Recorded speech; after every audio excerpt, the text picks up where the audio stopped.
FD cinema நேயர்களுக்கு ஒரு பெரிய ஹாய். நான் விஜய் கிருஷ். நடிகர் கார்த்தி, கீர்த்தி செட்டி, சத்யராஜ், ஆனந்த்ராஜ், ராஜ்கிரண், நிழல்கள் ரவி மற்றும் பலர் நடிப்பில் வெளிவந்த படம் தான் வா வாத்தியாரே. ஸோ இந்த படத்தோட டைட்டிலுக்கு ஏற்ற மாதிரி அதே மாதிரி ட்ரைலர் பார்க்கும்போதும் எம்ஜிஆரோட ஒரு பேலட் இருக்கேப்பா, எம்ஜிஆர் வராரு போகிறாரு அங்கே மாதிரிலாம் சீக்வல்ஸ் இருக்கேப்பா அப்படின்னு நமக்கு நிறைய கேள்விகள் இருந்தது. படம் ஒரு வழியாக பார்த்து முடிச்சதுக்கப்புறம் எனக்கு நான் பார்த்து வியந்த விஷயங்கள், நான் பார்த்து அப்சர்வ் பண்ணி நான் என்ஜாய் பண்ண மொமெண்ட் அண்ட் எனக்கு ஒரு சில ஒர்க் அவுட் ஆகாத சீன்ஸ்லாம் இருக்குல்ல, இது எல்லாமே இந்த ஒரு வீடியோவில் பார்க்க போகிறோம். அண்ட் வா வாத்தியாரே டைட்டிலுக்கு ஏற்ற மாதிரி படம் இருக்கா அப்படின்னு கேட்டால் என்னன்னா எம்ஜிஆர் சார் அவர்களோட அந்த ஒரு சின்ன சின்ன கெட்டப்ஸ் ஆகட்டும், கார்த்தி கெட்டப் போட்டு எல்லாம் வந்திருக்காரு. அதில் ஒர்க் அவுட் ஆகிருக்கு. ஏன்னா அந்த பாடி லாங்குவேஜ் அவரோட கலருக்கும் ஆகட்டும் இல்லை இந்த மேக்கப்புக்கு ஒர்க் அவுட் ஆயிருக்கான்னு கேட்டால் அஃப்கோர்ஸ் ஒர்க் அவுட் ஆயிருக்கு. அண்ட் இந்த படத்தோட ஒரு ஒன்லைன் அப்படின்னு பார்த்தோம்னா, சின்ன வயசுலேருந்து தான் தாத்தா கிட்ட வளர்ந்த ஒரு பையன் எம்ஜிஆர் சினிமாக்கள் அவரோட வசனங்கள் எல்லாமே பார்த்து நேர்மையாக தான் இருக்கணும் அப்படின்னு தன்னோட தாத்தா கூட ஃபேமிலியோட வளர்ந்துட்டு இருக்கான். அண்ட் இப்படி வளர்ந்துட்டு இருக்க டைமில் ஒரு சின்ன இன்சிடென்ட் நடக்கும்போது, இல்லை நேர்மையாக இருந்தாலும் ஒன்றும் பண்ண முடியாதுப்பா, நாம் இதுக்கப்புறம் கொஞ்சம் தில்லுமுள்ளு வேலைலாம் பண்ணாதான் பொழைக்க முடியும் அப்படின்னு கற்றுக்கிட்ட கார்த்தி, அதாவது ராமு அப்படிங்கிற கேரக்டரில் வர கார்த்திக் அவர் கொஞ்சம் ஆக்டிவிட்டீஸ்லாம் சேஞ்ச் ஆகுறாரு. அண்டு ராஜ்கிரண் சார், ஸோ அவருக்கு தன்னோட பேரனை ஒரு போலீஸ் அதிகாரியாக பார்க்கணுன்னு ஒரு ஆசை, அதனாலேயே போலீஸாக ஆகுறாரு. போலீஸ் ஆகிட்டு என்னெல்லாம் கோல்மால் பண்ணுறாரு அப்படிங்கிறது எல்லாமே நம்ம கதையில் ஒரு மாதிரி ஜாலியாக பார்க்கலாம். அண்டு இப்போ நம்ம சர்தாரில் பார்க்கும்போது இந்த ஸ்டார்டிங்கில் ஒரு மாதிரி ஜாலியான போலீஸ் கேரக்டரை பார்ப்போம் இல்லையா, அதே மாதிரியான ஒரு போலீஸ் கேரக்டர் ரொம்ப ஜாலியாக ஃபன்னாக இந்த படத்தில் நம்மளால் பார்க்க முடியுது.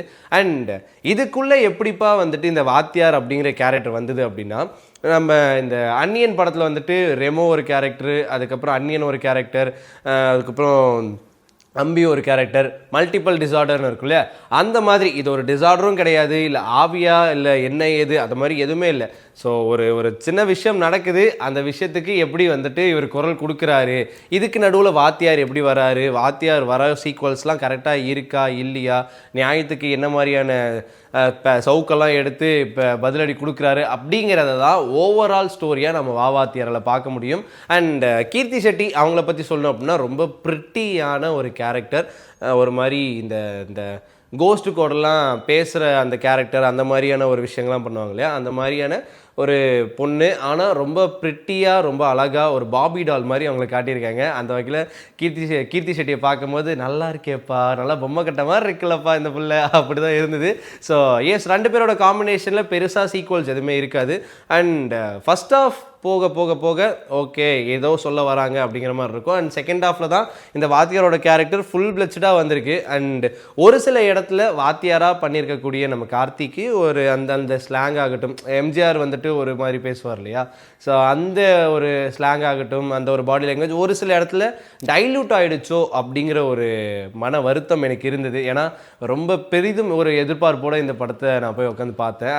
அண்ட் அதையும் தாண்டி பேக்ரவுண்ட் ஸ்கோர்ஸ் ஆகட்டும், சாங்ஸ் ஆகட்டும் பெருசாக என்னை இம்பேக்ட் பண்ணுச்சா அப்படின்னா இல்லை. ஆனால் அந்த நான் உங்கள் வீட்டு பிள்ளை அப்படிங்கிற அந்த டைட்டில் கார்டோட வந்த எம்ஜிஆர் சாரோட சாங்ஸ் எல்லாம் ரொம்ப சூப்பராக இருந்தது.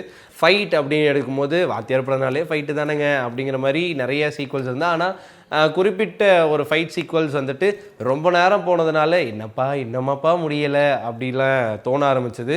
ஸோ சொல்ல வந்த விஷயத்த இன்னும் ப்ரிசைஸ்டாக கொஞ்சம் கன்ஃபியூஷன்ஸ் இல்லாமல் சொல்லியிருந்தா இன்னும் எல்லாருக்கும் கனெக்ட் ஆகக்கூடிய ஒரு படமாக இந்த படம் இருந்திருக்கும் அப்படிங்கிறது என்னோட ஒரு சின்ன வேண்டுகோள். அண்ட் அதையும் தாண்டி சத்யராஜ் அவரோட பர்ஃபார்மன்ஸ் சொல்லவே வேணாம். ஸோ அந்த சோழர் பரம்பரையில் ஒரு எம்எல்ஏ அப்படின்னு வருவார் இல்லையா, அந்த மாதிரி ஒரு வில்லனிஸ்டிக்கான கேரக்டராக ஒரு சட்டிலான வில்லனாக வந்திருக்காரு.